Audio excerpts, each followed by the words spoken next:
at the Ovarian Cancer Action Research Centre, we're fundamentally looking at 3 areas of ovarian cancer research, but they're actually linked to each other. So my lab is looking at what specifically within each cancer drives the interaction with the immune system.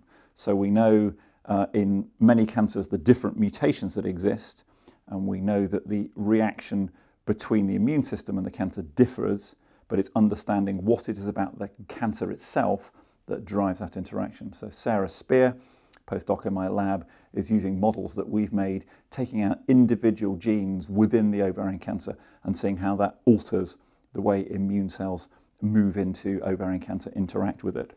And she's found some fantastic data showing that a particular type of immune cell called macrophages, how their biology is altered by mutations specifically within the cancer.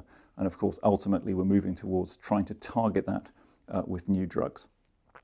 Second project in Bob Brown's lab is looking at what we call epigenetics. So that's changes in DNA that don't alter the specific base pairs in DNA, but alter modulations of DNA, and they have profound effects on the way the cancer behaves.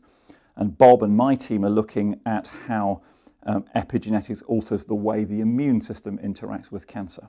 And so lo and behold, cancers have found ways of hiding from the immune system.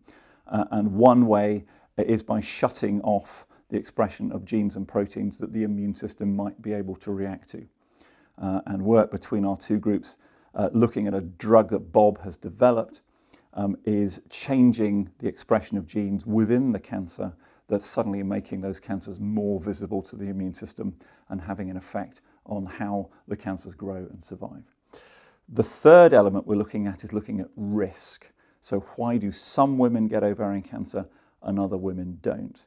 So there are some very well described hereditary ovarian cancer syndromes driven by mutations in BRCA1 and BRCA2 in particular. But that's a small proportion of the risk that women out in the population have. Most women don't have mutations in BRCA1 and 2, and yet some of them develop ovarian cancer. And James Flanagan is looking at hereditary risk, especially again in this region, this mechanism called epigenetics, how your inherited risk of ovarian cancer alters based on the way that the DNA is altered throughout your life. And so those are 3 separate themes that interconnect with each other, from risk to novel therapies to immunology, and that's what the research centre is doing, and we're really enjoying it.